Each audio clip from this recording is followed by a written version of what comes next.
तो कैसे हो मेरे भाई बंधु, आई होप आपसे बढ़िया होंगे और अपनी स्टडीज़ प्रॉपर तरीके से कर रहे होंगे। तो स्वागत है आपका लाइट रिफ्लेक्शन और रिफ्रैक्शन के लेक्चर नंबर 3 में।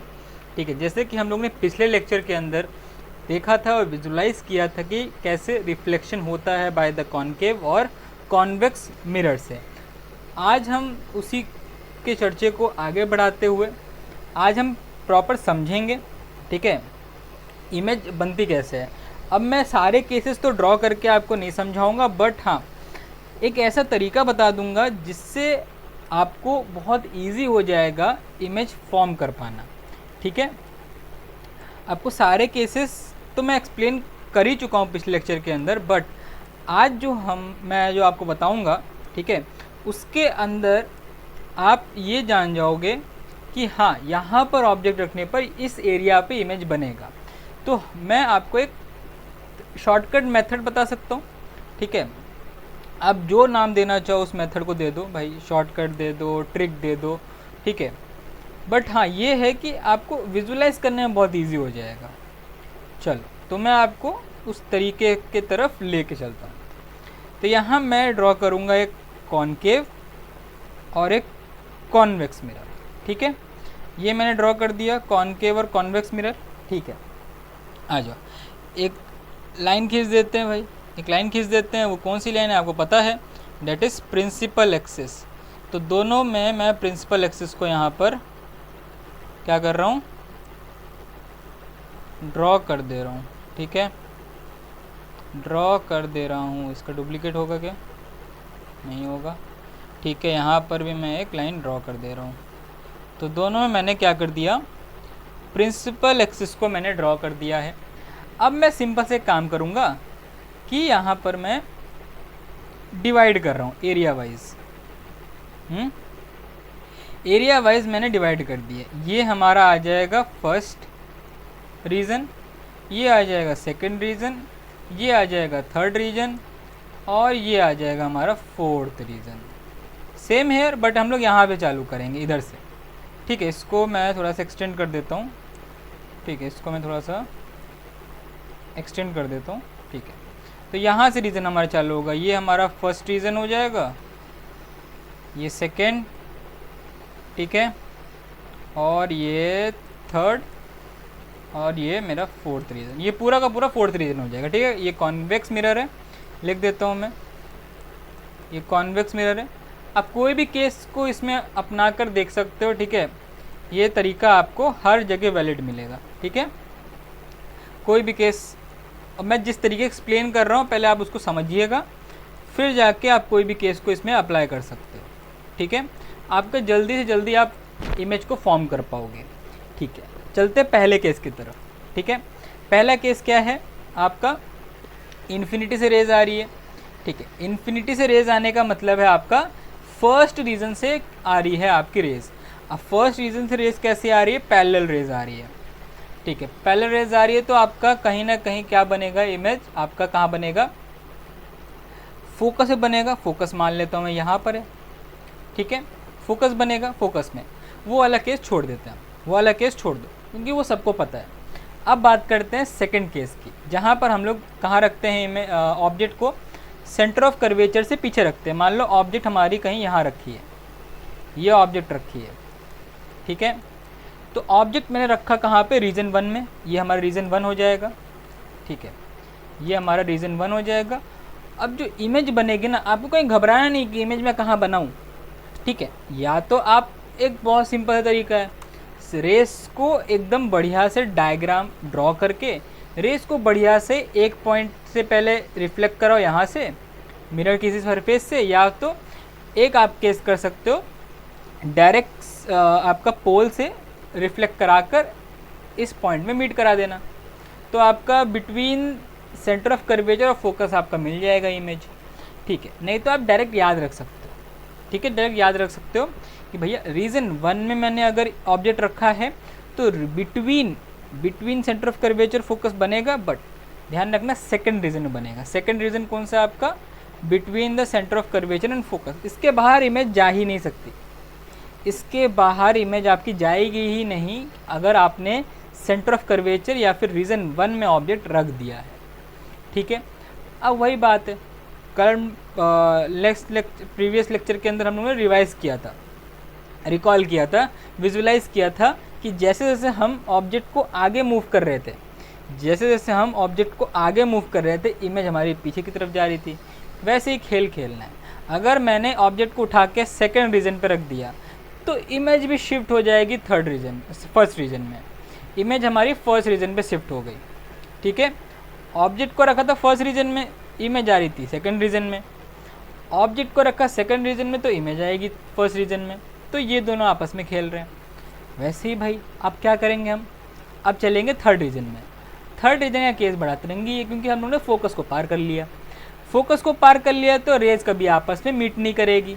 जो हमें रियल इमेज मिल रही थी अभी तक फोकस से पहले, वो हमें नहीं मिलेगी। अब हमें मिलेगी वर्चुअल इमेज। अब वर्चुअल इमेज किस रीजन में आ रहा है, वो आ रहा है फोर्थ रीजन में। तो थर्ड रीजन में अगर कोई भी ऑब्जेक्ट रखा है तो वो फोर्थ रीजन में इमेज बनाएगी, मतलब बियॉन्ड द मिरर इमेज बनाएगी, मतलब आपका वर्चुअल इमेज बनेगा। तो ये ऐसे केस ध्यान रखना है। फटाक से आपके सारे के सारे रे डायग्राम आपके फिंगर टिप्स में होंगे और आपको ज़्यादा याद रखने की जरूरत नहीं, पर रटना नहीं पड़ेगा कि इधर रखा तो इधर इमेज बनेगी, उधर रखा तो इधर इमेज बनेगी। सीधा ये फिलॉसफी ध्यान रखो भाई, इस रीजन पे रखूँगा तो इसके बीच में बनेगी, इससे बाहर नहीं जाएगी, ठीक है। फर्स्ट पे रखा सेकंड में बनी, सेकंड पे रखा फर्स्ट पे बनी, थर्ड पे रखा फोर्थ पे बनी, फोर्थ पे रखेंगे थर्ड पे बनेगी भाई, ठीक है। बट वो केस हम लोग को पढ़ाया नहीं जाता, छोड़ दो, ठीक है, चलेगा, ठीक है, बढ़िया। Same goes with convex. Convex में तो हमें एक ही केस पढ़ना होता है, वो फोर्थ एंड थर्ड रीजन में ही लाया करता है। फोर्थ पे ऑब्जेक्ट रखी, थर्ड पे इमेज बनेगी भाई, फोकस और पोल के बीच पे अपना इमेज बन जाता है। तो इससे हमें भैया बहुत इजी है। कॉन्वेक्स मिरर केस बहुत इजी है। कॉनकेव मिरर में जो 5-6 केसेस हैं वो मैंने यहाँ पे एक्सप्लेन कर दिया, इतना सफिशिएंट है, ठीक है। 1-2 बार प्रैक्टिस करके रे डायग्राम देख लेना। ऑल्दो जब हम लोग क्वेश्चन प्रैक्टिस करेंगे वहाँ पे हमें रे डायग्राम बनाना पड़ेगा, ठीक है। चलो, ऐसे कोई रे डायग्राम बनाने को आता नहीं है, ठीक है, वो क्वेश्चन के बेसिस पे ही आपको बनवा देता है। तो बस क्लियर होना चाहिए कि किधर ऑब्जेक्ट रखने पर किधर इमेज बनेगी, ठीक है, क्लियर, बढ़िया। देखो भाई, अगर समझ आ रहा है तो एक लाइक कर दो, ठीक है। अगर चैनल पे कोई नया आ रहा है, एकदम न्यूली स्टार्ट कर रहा है अपनी क्लास 10th की जनवरी को, तो भाई यहाँ पे आप फॉलो कर सकते हो। पूरी कंप्लीट साइंस क्लास 10th की यहाँ पर आपको मिल जाएगी बहुत ही बढ़िया तरीके से। इस बार तो मैं नोट्स भी प्रोवाइड कर रहा हूँ आपको, एनसीईआरटी एक्सप्लेन करते चल रहा हूँ। जैसे चैप्टर ख़त्म होगा तो PYQs भी ऐड हो जाएगा। कल ही एक बंदे ने कमेंट आया कि भैया PYQs के भी सेशंस ले आना, ठीक है, तो वो भी आ जाएगा, ठीक है। बस आपको हमारे साथ चलते हुए चलना है, ठीक है, साथ में जैसा मैं बताऊँ वैसे करते हुए चलना है, ठीक है, बढ़िया। अब चलते हैं यूजेस पे, मिरर के यूजेस पे। देखो भाई, एनसीईआरटी में बहुत सारी चीज़ें लिखी हुई हैं, ठीक है, सारी चीज़ें एक साथ कवर करना, ठीक है। सब चीज़ एक्सप्लेन करते हुए चल रहा हूँ तो आपकी सारी एनसीईआरटी भी कवर होते हुए चल रही है। बस आपको क्या करना है, साथ में जब भी आप मेरा लेक्चर देखो एक एनसीईआरटी बुक खोल लो और उसको देखते रहो, ठीक है, चलता जाएगा। और जहाँ जहाँ ज़रूरत होगी मेरे को वहाँ पे मैं एनसीईआरटी स्निपेट्स लेकर आया हूँ, ठीक है, बढ़िया। अब हम लोग बात करते हैं यूजेस, कॉनकेव और कॉन्वेक्स मिरर के यूजेस के बारे में हम थोड़ा सा बात कर लेते हैं। आ जाओ। Concave mirror are commonly used in torches. ये सारे ध्यान रखना, थ्योरेटिकल क्वेश्चन पूछ लेता है कि कहाँ कहाँ हम लोग कॉनकेव मिरर को यूज़ करते हैं, टॉर्चेस में। अब टॉर्चेस में क्यों यूज़ कर रहे हैं, सिंपल सी बात है भाई, हमें एक पॉइंट पे फोकस करना है, कन्वर्ज करना है। कॉनकेव मिरर काम क्या है, कन्वर्ज करना एक पॉइंट पे।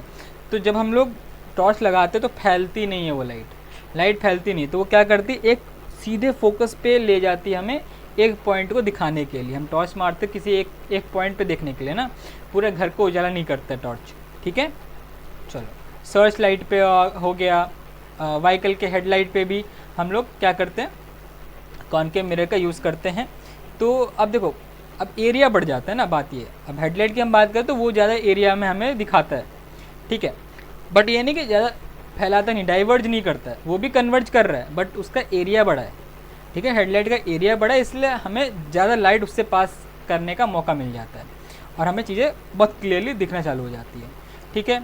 और शेविंग मिरर्स में भी हम लोग का कॉनकेव मिरर का यूज़ करते हैं, ठीक है, क्योंकि हमें जब हम लोग पास लेके आते हैं मिरर को तो हमें अपनी इमेज जो चाहिए होता है वो थोड़ी लार्जर इमेज चाहिए होती है, तो हम लोग मिरर, सेविंग मिरर में हम लोग यूज़ करते हैं कॉनकेव मिरर का, ठीक है।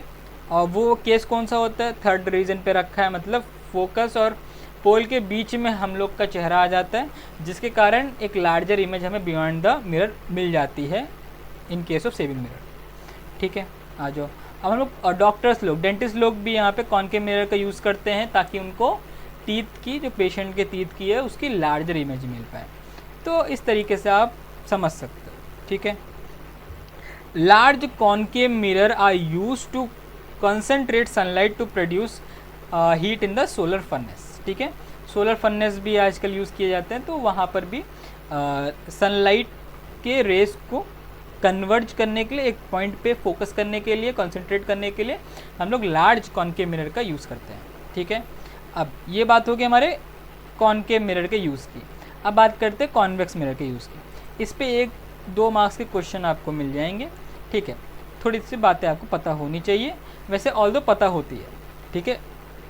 चलो, कॉन्वेक्स मिरर कहाँ पे हम लोग यूज़ करते हैं, rear view mirror. Rear view mirror कहाँ पर भैया, व्हीकल्स में, जो हम लोग शीशे देखते हैं आगे जो हमारे लगे रहते हैं कार में और बाइक्स में बगल बगल में, वो आपके रेयर व्यू मिरर होते हैं। उसका काम क्या होता है भाई, उसका काम क्या होता है कि भाई जो दूर से ऑब्जेक्ट आ रहा है, दूर से जो भी व्हीकल्स आ रहे हैं उसे हमें दिखा दे, और बहुत वाइड एरिया प्रोवाइड कर देता है वो, ठीक है। शीशे छोटा होता है पर बहुत वाइड एरिया में हमें बहुत सारे व्हीकल्स को उसमें दिखा देता है, ठीक है। तो these mirror are fitted on the sides में होते हैं, enabling driver to see the traffic behind him और her, facilitate safe driving. Convex mirror preferred because they always given erect image, क्योंकि वो हमेशा इरेक्ट इमेज देते हैं, ठीक है। वही 4th रीजन पे रखा है, थर्ड रीजन पे हमें इमेज वो दे रहा है, तो इरेक्ट इमेज रहती है वहाँ पर, सीधी इमेज मिल जाएगी हमें, ठीक है। और डिमिनिश्ड इमेज मतलब छोटी इमेज हमें दिखाता है वो कॉनकेव मिरर की तरह बड़ी इमेज नहीं दिखाता है, वो हमें दूर से आने वाले ऑब्जेक्ट की छोटी छोटी इमेज दिखा देता है बहुत बड़े एरिया में, थोड़ा सा एरिया उनका ज़्यादा होता है। एरिया का मतलब यहाँ पे मैं समझाने की कोशिश कर रहा हूँ, that is field of view. इसको थोड़ा समझते हैं, आ जाओ। तो थोड़ा सा मैं फील्ड ऑफ व्यू यहाँ पर आपको समझाना चाहूँगा, इधर ही समझा देता हूँ, अभी साइन कन्वेंशन समझेंगे, ठीक है। तो इधर मैं समझाता हूँ आपको फील्ड ऑफ व्यू के बारे में। ये मान लो मैंने क्या रखा है, कॉन्वेक्स मिरर रखा है। कॉन्वेक्स मिरर रखा है, ये हमारी प्रिंसिपल एक्सिस हो जाएगी। यहाँ से मान लो एक ऑब्जेक्ट को मैं देख रहा हूँ, ठीक है, इसको मैं देख रहा हूँ, ठीक है। अब इसकी इमेज मेरे को कहीं यहाँ मिलेगी, फोकस और पोल के बीच में, फोकस और पोल के बीच में कहाँ, यहाँ पे मेरे को छोटी सी इमेज इसकी देखने को मिलेगी। कैसे मिलेगी, आ जाओ देख लो। ये आएगा, ये टकराएगा, ये आया, ये गया, ठीक है। इसको मैं मेरे को पीछे जाके मिला दूंगा, ठीक है। तो मेरे को ऐसी कुछ इमेज यहाँ पे देखने को मिल जाएगी। चलो यहाँ पे इमेज बन रही, ठीक है। इमेज कहीं यहाँ पे बनेगी, इसको मैं आगे शिफ्ट कर देता हूँ, ठीक है। आ जाओ, तो मेरे को इमेज कहीं यहाँ कहीं इमेज मिल रही है, ठीक है। तो इसकी इमेज यहाँ मिल रही है। अब ये जो आप एरिया देख रहे हो, ये पूरा, ये क्या है आपका, ये जितने एरिया में मैंने रिफ्लेक्शन कराया है, ये पूरा एक फील्ड ऑफ व्यू कहलाएगा, इतना एरिया। ये फील्ड ऑफ व्यू हमें ज़्यादा बड़ा मिल जाता है in case of convex mirror. In case of convex mirror हमें ये फील्ड ऑफ व्यू ज़्यादा मिल जाता है, इसीलिए हम इमेज को क्या देख पाते हैं, अच्छे से देख पाते हैं, वाइडर एरिया मिल जाता है, ठीक है। और यहाँ पर एक बड़े एरिया में हमें छोटे छोटे इमेजेस देखने को मिल जाते हैं, बहुत सारे इमेजेस देखने को मिल जाते हैं, इसलिए सारी गाड़ियाँ हम रेयर व्यू मिरर से देख पाते हैं। अब इसमें कॉन्वेक्स मिरर में एक ही एग्जांपल हमें दिया गया है, that is rear view mirror का, ठीक है। इस हिसाब से आप इसको देख सकते हो। तो convex mirror are enable driver to view much larger area than would be possible with the plane mirror, ठीक है। प्लेन मिरर से भी हमें ज़्यादा एरिया मिल जाता है, field of view plane mirror का भी ज़्यादा होता है, ठीक है। बट यहाँ पर लिखा है कि जो फील्ड ऑफ व्यू है वो ज़्यादा एरिया प्रोवाइड करता है ड्राइवर को than the possible with the plane mirror. Plane mirror जितना फील्ड ऑफ व्यू ज़्यादा पॉसिबल होता है, कॉन्वेक्स मिरर उससे ज़्यादा एरिया हमें प्रोवाइड कर देता है। इसको मार्क कर लेना लाइन। एसर्शन रीजन में बना सकते हैं। ठीक है, AR बेस्ड क्वेश्चन यहाँ से बन सकता है। ठीक है, चलो तो ये समझ लिया आपने, फील्ड ऑफ व्यू समझ लिया। ठीक है, अब चलते हैं साइन कन्वेंशन पे। Sign convention is very very very very very very मतलब बहुत इंपॉर्टेंट है। पूरे लाइट चैप्टर का सबसे मेन पार्ट अगर मैं बोलूँ, बाकी सारे पार्ट तो एकदम ईजी हैं, सबसे मेन पार्ट, सबसे important part is this sign convention. जिस बच्चे ने सीख लिया, जिस बच्चे ने साइन कन्वेंशन का इस्तेमाल सही से कर लिया क्वेश्चन में, उसका कोई भी क्वेश्चन गलत नहीं होने वाला। कॉन्सेप्ट क्लैरिटी चाहे जितनी भी हो, इधर इमेज बन रही है उधर इमेज बन रही है, अगर उसने साइन गलत ले लिया ऑब्जेक्ट